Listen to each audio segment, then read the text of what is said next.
Attends, ne t'endors pas encore, pas maintenant. Prends juste un instant, là où tu es. Ce que tu t'apprêtes à entendre n'est pas une vidéo de plus dans ton fil d'actualité. C'est une main tendue. Peut-être que ta journée a été un champ de bataille. Peut-être que tu te sens lourd, incompris ou simplement épuisé. De porter ce masque de force devant tout le monde. Si tu es tombé sur ces mots, Dieu ne fait pas de coïncidence. Il fait des rendez-vous. Avant que tes paupières ne se ferment, il veut que ton âme s'ouvre. Il te demande une seule chose. Prononcer 3 mots. 3 mots qui sont des clés spirituelles. Capables de verrouiller les angoisses d'hier et de déverrouiller les miracles de demain. Fais ce geste de foi. Sauvegarde cette vidéo et partage-la à une personne qui traverse une nuit sombre. Pourquoi parler à Dieu avant le sommeil? Parce que ton dernier mot devient la première graine de ta nuit. Si tu t'endors avec ton stress, tu te réveilleras avec ta fatigue. Laisse ton Créateur travailler pendant ton repos. Respire. Laisse les bruits du monde s'effacer. Écoute avec ton cœur. Voici le premier mot.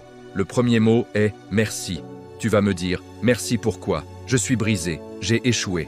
La gratitude quand tout va bien est une politesse.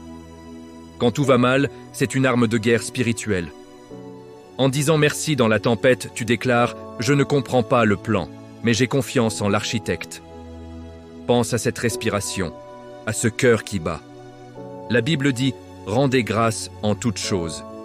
Pas seulement dans les victoires, même dans tes larmes, il y a une leçon. Dieu prépare une réponse. Dis-le maintenant, tout bas. Merci Seigneur d'être là, même quand je ne te sens pas. Le deuxième mot est « pardon ». Ce mot est lourd car il demande de briser l'orgueil. Le pardon est la seule clé qui ouvre les prisons dont nous avons nous-mêmes fabriqué les barreaux. Peut-être as-tu fauté aujourd'hui. Dieu ne veut pas que tu dormes avec ce poison dans les veines. Un Jean, un 9, nous promet que si nous confessons, il est fidèle pour nous purifier. Et si le pardon le plus difficile était celui que tu te dois à toi-même, arrête de te condamner. Si lui te pardonne, qui es-tu pour te juger encore? Dis-le. Pardon Seigneur, et je me pardonne aussi. Le troisième mot est le plus puissant de tous, car il marque ta reddition. Prends soin. Dire « prends soin », c'est retirer tes mains du volant et laisser Dieu conduire. Tu n'as pas besoin d'être fort ce soir. Tu as le droit d'être fatigué. Dis-lui « Seigneur, prends soin de mes factures, de mes enfants, de ma santé, de mon avenir. » 1 Pierre 5,7 dit « Déchargez-vous sur lui de tous vos soucis, car lui-même prend soin de vous. » Quand tu dis ce mot, tu actives une protection divine. Tu ne dors plus seul, tu dors sous son ombre. Avant que le silence ne s'installe, faisons cette prière. Écris en commentaire « Seigneur, prends soin de moi. » Maintenant, ferme les yeux.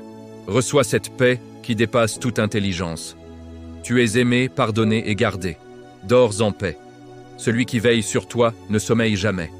Bonne nuit dans sa grâce.